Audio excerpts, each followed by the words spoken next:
Alright guys, doing a Bach Minuet in D minor today. Sounds something like this. And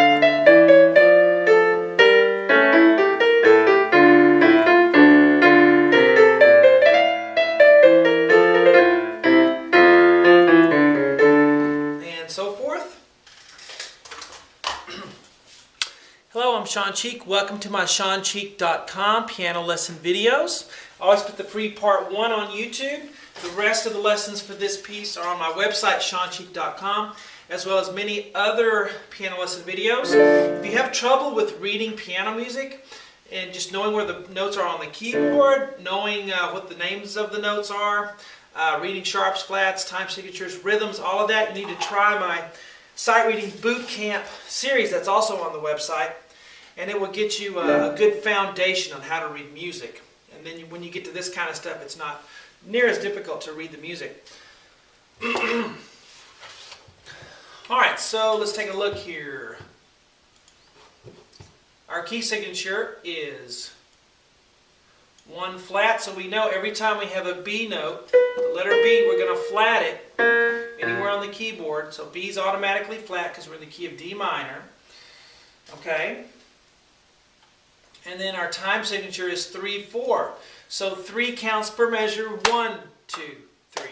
1, 2, 3 in each measure. And minuets are, always in 3. So a lot of these old dances were in 3 dance forms. So 3 counts per measure. D minor. Let's take a look at the right hand.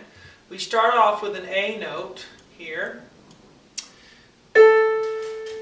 above middle C. Then we're going to go up to an F, then down to an E, down to a D, then down to a C sharp.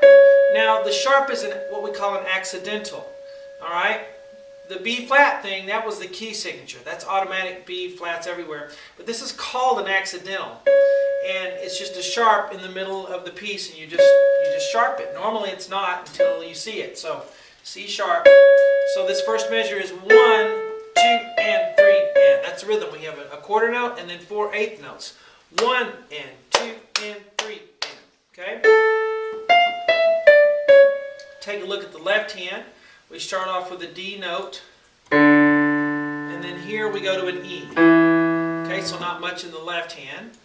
We'll put our hands together, we'll put our vertical lines there, what I like to do. Let's play the first measure. Ready, go. 1, 2, and 3, and. Okay, 1 and 2, and. If you have to pause, pauses are okay. You just want to make sure you're pushing the right buttons down, and those little pauses will disappear as you play more and more and more. So just give it time. Don't force that. Right hand, we're going to start with a D up here, and then go to an A, and then up to a B flat. Okay? So D, A, B flat. On your left hand, you're going to start with an F, and then go up to a G note. I thought it was raining, but that's my computer. My laptop, I'm burning custom DVDs for people, and makes a noise when it starts burning. Alright, F, G. So we put these hands together, and then we have 1, 2, 3. Again, 1, 2, 3. Let's move on to the next measure. Let's look at the right hand. We start on a C sharp. Then we're going to go up to E, and then up to G, and then up to B flat. Now this B is flatted because the key signature, okay, tells us to flat all B's. And then we go down to an A, and then we go down to a G at the end there. So it's 1 and 2 and 3. And as far as fingerings, you could do one of 2 things. You could start with your 2 finger, and then cross under with your thumb for the E, and then play it that way, or you could start with your thumb and... Me personally, I like to do the thumb on the black key, which probably is not what most piano teachers would tell you to do. The idea is everybody's fingerings are you just come to your own fingering that works for you. There are bad fingerings. You don't want to use a bad fingering, but a lot of it is just developing instinct by playing and trying out different fingerings. And somehow your body just starts to get, your hand and brain just get together subconsciously, I think, and you just figure out what's going to work the best by just trying it a little bit. So don't get too hung up on fingerings. Try different fingerings. Develop that instinct. You'll never develop it if you never try it. So don't get hung up on doing the exact fingering that's in the music or what I'm doing. Left hand is an A, and then a low A here. Okay, so we put our hands together, and then we have 1 and 2 and 3 and... Okay. And then here on the right hand we have an F, and then an E, and then an F, and then a D. So it's 1, 2, and 3. Alright. Left hand here, it starts with a D, down to an A, down to a low D. We always hear about people talking about lights being hot when they're on stage or, you know, doing opera or something. They said the lights are so hot. Well, I believe it. I just bought some studio lights here for the lighting here. And, you know, it gets pretty warm. Let's try the whole line, okay? So starting right here and going all the way to here. 1, ready, go. 1, 2, 3. This was always one of my favorite pieces to play when I was a kid. Bach Minuet, loved it. Let's scroll up a bit. We'll do a little bit, give you a little bit more for this free part 1. I know some of you can't pay for lessons because you just can't, don't have the money because of where you live or just situations, but you still can learn how to, you know, play some things from the free part 1s that I put on YouTube. It's just, you don't get it all, but you at least get something, right?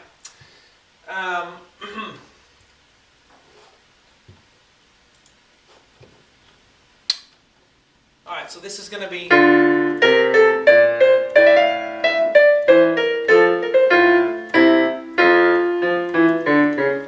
Alright, so we're going to start with an F on the right hand. Okay, and then we're going to go to B flat, and then an A. Remember B's flat, right? F, B flat, A. And you know I cut off a little bit of the sides. That's because I'm zooming in so much. I figure we can, you know, cut off just the edge a little bit so that you can get a bigger picture. F, B flat, A, D, C. So 1 and 2 and 3 and... On the left, let's look at, on the right, let's look at the left hand now. Start with a D, C, B flat. So you got to flat that one, okay? Now we put our hands together,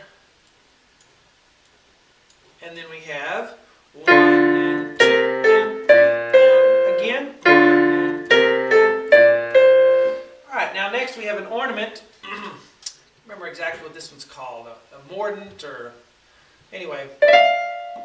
You have a little squiggly thing there, and then a little squiggly thing going up, so whatever the name of it is, you're just going to go D, E, F really fast. It's called an ornament, okay? It's a fancy way to get to the F, because that note is F up there, so we're going to go D, E, F, like that. Okay? So D, E, F real fast, and then for these 4 notes, it's going to be E, D, C, B flat. So,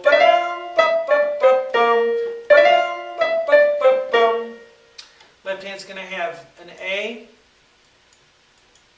and then up to an E here. A and then E. Put our hands together, and then we have 1, 2, 3, and again. Alright, a little bit more, and then we'll wrap it up for this free part 1. A, and then B flat, C, and then F, and then E, and then F. So,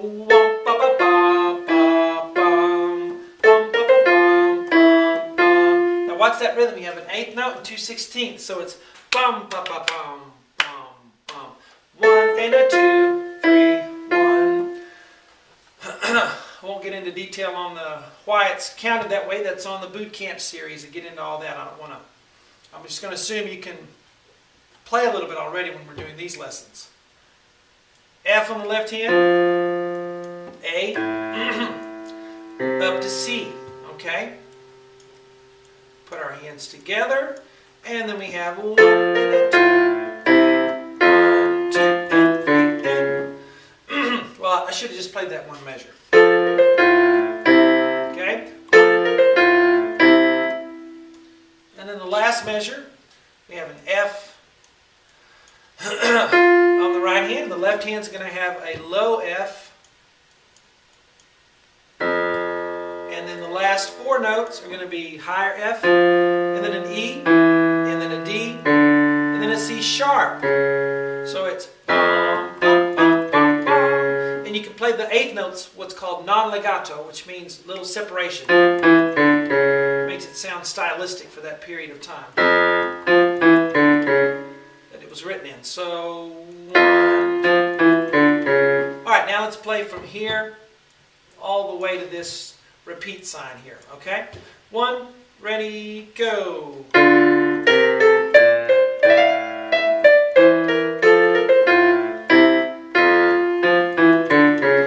Alright, I'll put the rest of the lessons for this piece on the website, SeanSheep.com. I'll talk to you guys later.